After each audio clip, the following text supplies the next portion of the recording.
اور عیسیٰ علیہ السلام مریم علیہ السلام کے بیٹے کو اپنا خدا مانتے ہیں. جی آپ نے کہا کہ مریم علیہ السلام کے علاوہ، آپ نے غلط ترجمہ کیا. جی ٹھیک ہے. آپ چاہتے تھے کہ میں اسے مان لوں. کتنا بڑی غلطی کی آپ نے.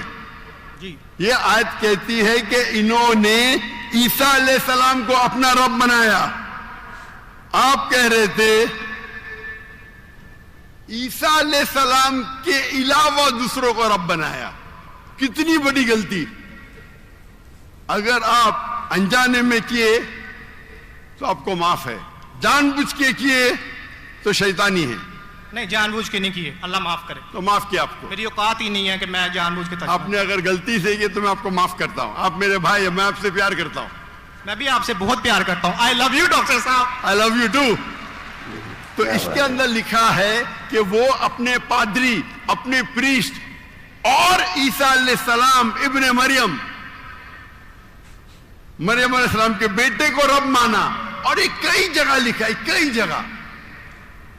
اللہ تعالیٰ فرماتے ہیں سورہ مائدہ میں، سورہ نمبر 5 آیت نمبر 72، لَقَدْ كَفَّرَ الَّذِينَ قَالُوا إِنَّ اللَّهُ عِيسَى ابْنُ مریم. وہ لوگ کفر کرتے ہیں جو لوگ کہتے ہیں کہ عیسیٰ علیہ السلام مریم علیہ السلام کے بیٹے اللہ ہے. وقال المسیح،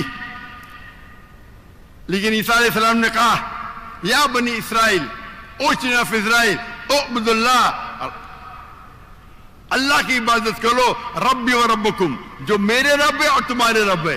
انہ من یشرک باللہ، اور اگر کسی نے اللہ کے علاوہ کسی کو شریک کیا، انہ من یشرک باللہ فقد حرم علیہ الجنہ، جنت اس کے لیے حرام ہے. وما وہ النار وما للظالمین من انصار، اور جہنم اس کے لیے ہے اور اس کے لیے کوئی مددگار نہیں. تو قرآن میں کئی جگہ لکھا ہے. جب آپ نے کہا کہ عیسیٰ علیہ السلام کے علاوہ رب بنا رہے تو میں ذرا چونک گیا. میں بولا دیکھ تو لوں میں قرآن مجید کو. تو اکثر قرآن مجید میں کیا ہے کہ جو مسیح جو نصارہ تھے انہوں نے غلطی کی اور عیسیٰ علیہ السلام کو رب بنا دیا.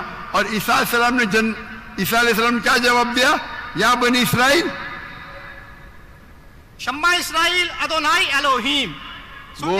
وہ قرآن کا نہیں ہے، وہ بائبل کا ہے. جی جی یہ ہے quotation book of Deuteronomy chapter number 6 verse number 4، جہاں موسیٰ علیہ السلام کہتے